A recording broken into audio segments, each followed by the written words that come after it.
Faleminderit zotit Gjiknuri, faleminderit ju dhe zotit Bulikbashi për ftesën për të qenë në këtë takim dhe për të adresuar dy fjalë në lidhje me çështjen e financimit vjetor të partive politike.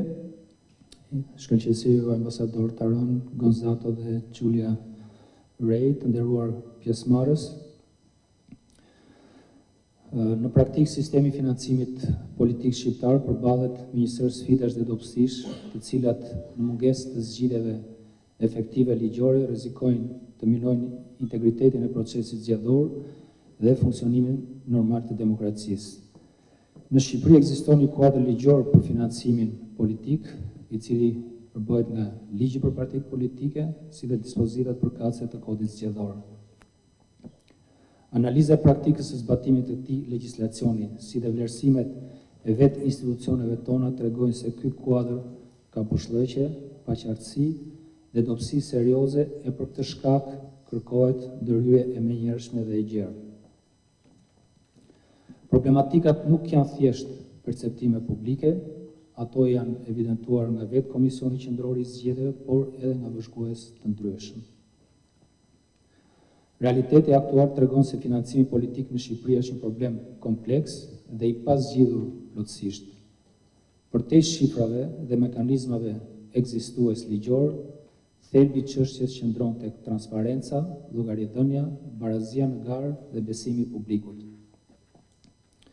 Më poshtë rendis një listë të disa prej problematikave të evidentuara prej Komisionit Qendror të Zgjedhjeve të lidhura me financimin periodik pra vjetor të partive politike, si dhe rekomandimet përkatëse.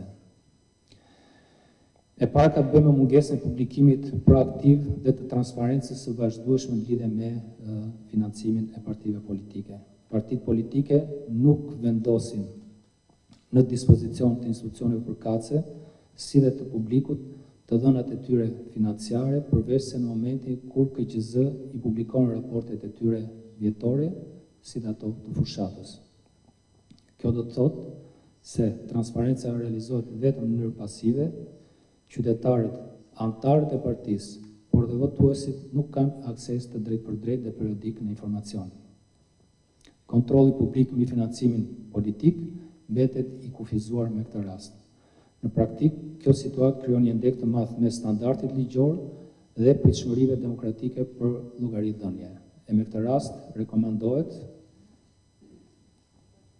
që të kemi një raportim periodik brenda raportimit vjetor, që mund të jetë 3 mujor ose 4 mujor, publikim të detajuar të tarë dhe shpenzime, si dhe një platformë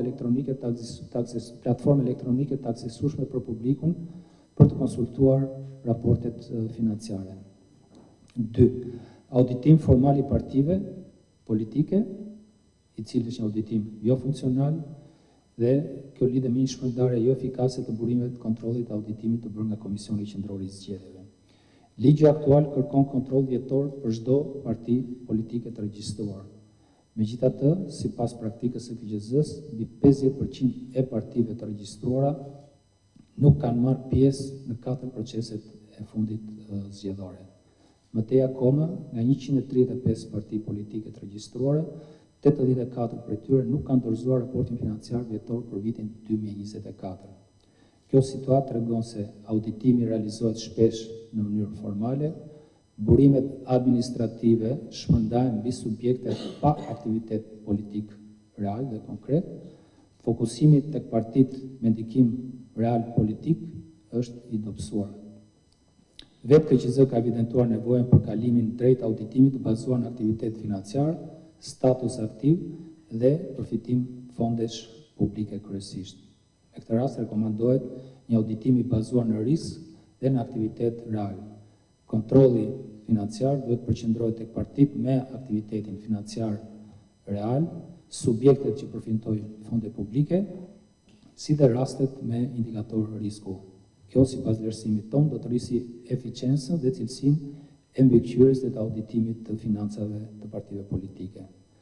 3. Konflikt interesi në pagesën e audituese. Një tjetër problem serioz lidhet me modelin aktual të auditimit të fondeve të partive politike. Përzgjedhja e audituesve vërtet bëhet nga Komisioni Qendror i Zgjedhjeve, por pagesa për audituesit bëhet nga partitë politike të cilat auditohen. Në disa raste, partitë politike nuk janë audituar, pra financat e tyre, pikërisht për shkak të paaftësisë paguese të partive politike. Ky model në vlerësimin tonë krijon konflikt interesi potencial, cënon pavarësinë e auditimit dhe dobëson efektivitetin e kontrollit financiar. Ndaj rekomandohet një unifikim i procesit të auditimit, ku audituesit të përzgjidhen trajnohen nga Komisioni Qendror i Zgjedhjeve, por dhe të paguhen nga KQZ, pra nga buxheti i shtetit. 4. Mospërputhje të sanksioneve ligjore. Ka një anomali të theksuar dhe të dallueshme thuajse nga të gjithë aktorët në lidhje me mospërputhjen midis sanksioneve për raportimin financiar të parashikuar në ligjin për partitë politike me ato të parashikuar në kodin zgjedhor, edhe pse flitet për dy aspekte të ndryshme financimi. Por në gjykim dhe në vlerësimin tonë, kjo mospërputhje krijon paqartësi në zbatim, vështirëson përcaktimin e masës ndëshkuese, si dhe dobëson efektivitetin e kontrollit dhe dobëson parandalimin e problematikave të sistemit të financimit. Edhe me këtë rast, rekomandohet harmonizim i sanksioneve administrative si në sistemin e gjobave të përcaktuar nga ligji për partitë politike ose nga ligji për financimin e partive politike, ashtu dhe në atë të parashikuar në kodin zgjedhor. 5. Kapacitetet të kufizuara institucionale. Struktura e KQZ-s, të paktën struktura aktuale e KQZ-s që merret me mbikëqyrjen financiare, është e kufizuar në burime njerëzore dhe logjistike. Në kushtet e një sistemi me mbi 100 partitë regjistruar, një strukturë e vogël e bën të vështirë kontrollin efektiv të auditimit dhe kjo dhe në kohë dhe në cilësi të tij. Ndaj rekomandohet në vlerësimin tonë forcimi i kapaciteteve institucionale, sepse mbikëqyrja e fondeve kërkon rritje të stafit të specializuar, një platformë elektronike më decente dhe të integruar për raportimin financiar dhe automatizim të këtij kontrolli. 6. Pabarazia financiare dhe konkurenca jo e barabartë. Si vëzhgimet e Komisionit Qendror të Zgjedhjeve apo gjetjet e tij, po ashtu raportet organizatave monitoruese, si dhe analizat të ndryshme publike të bëra nga aktorë të ndryshëm, kanë evidentuar se sistemi aktual i ndarjes së fondeve publike favorizon partitë e mëdha dhe kjo në bazë të performancës së zgjedhjeve të kaluar, duke krijuar barriera shpesh domethënëse për partitë e reja apo të ashtu quajtura parti të vogla. Në gjykimin dhe në vlerësimin tonë, kjo ndikon drejt për drejtin në pluralizmin politik dhe në mundësinë reale për konkurrencë të barabartë. E për këtë arsye, ne rekomandojmë që financimi vjetor i partive mos jetë në raport 100% të drejtë me rezultatin e zgjedhjeve dhe ose vetëm me rezultatin e zgjedhjeve pararendse. Për të mos folur këtu dhe për çështjen e aseteve të tjera që lidhen me partitë politike, ka një diskriminim në këtë aspekt. Dy partitë e mëdha politike e marrin financimin vjetor në përputhje me rezultatin e zgjedhjeve, por kanë një avantazh të shtuar sepse janë të pajisur me kodina, me infrastruktura, jo vetëm në nivel qendror, por edhe në nivelin lokal.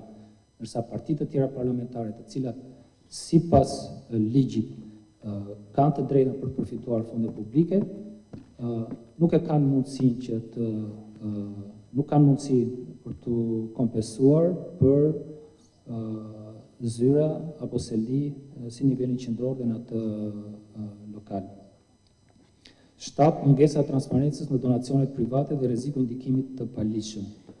Komisioni Qendror i Zgjedhjeve, por dhe organizata monitoruese të ndryshme kanë ngritur shqetësime për deklarime jo të plota në donacione, mungesë të raportimit në kohë dhe vështirësi në verifikimin e burime reale të financimit. Këto dobësi kanë rritur rrezikun e ndikimit të interesave private në politikbërje, kanë cënuar besimin e publikut dhe kanë krijuar hapësirë për financime të ndaluara. Me këtë rast rekomandohet sqarimi i burimeve të ndaluara, një përkufizim më i qartë për to. Ligji duhet përcaktojë në mënyrë të plotë dhe shtruese kategoritë e financimit të ndaluar, mekanizmat e verifikimit dhe pasojat ligjore për shkelje. Përfundimisht, sjell në vëmendje se nevoja për qartësim dhe plotësim të dispozitave që kanë të bëjnë me financimin e partive politike lidhet drejt për drejti me standardin dhe integritetin e procesit zgjedhor. Kur sistemi i financimit politik është i paqartë ose i dobët në zbatim, rritet perceptimi i korrupsionit, dobësohet besimi i publikut tek partitë politike, cënohet barazia në garë dhe shtemburohet konkurenca politike. Financimi i paqartë nuk është vetëm një çështje teknike, por ai prek drejt për drejti legitimitetin e sistemit përfaqësues. Nëse synojmë një sistem zgjedhor të ndershëm, garë të barabartë dhe institucione të besueshme, duhet të ndërtojmë një kuadër financiar, politik të qartë, të harmonizueshëm dhe të zbatueshëm. Faleminderit.